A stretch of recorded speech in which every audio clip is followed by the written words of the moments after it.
મિત્રો, આપણે સૌ જ્યારે ગણેશજીના દર્શન કરવા જઈએ છીએ તો તેને ભોગ માટે મોદક ધરાવીએ છીએ, પરંતુ તે આદર્શ રીતે કેટલા લાડુનો ભોગ ધરાવવામાં આવે છે એ તમને ખબર છે? તે છે 21 લાડુ અથવા તો 21 મોદક. પણ માત્ર 21 જ કેમ?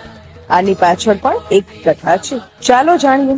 ઘણા સમય પહેલા નરાંતક અને દેવાંતક નામના બે અસુર થઈ ગયા. નરાંતક એટલે મનુષ્યને મારનાર અસુર અને દેવાંતક એટલે દેવોનો અંત કરનાર અસુર.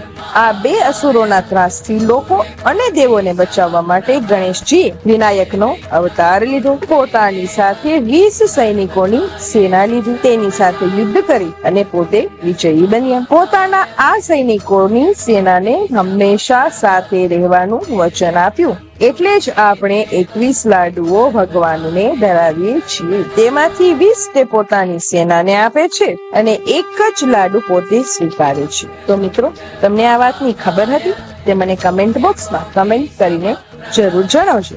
વિડીયોને લાઈક કરજો અને બીજા લોકોને આ વિડીયો શેર કરવાનું ભૂલતા નહીં.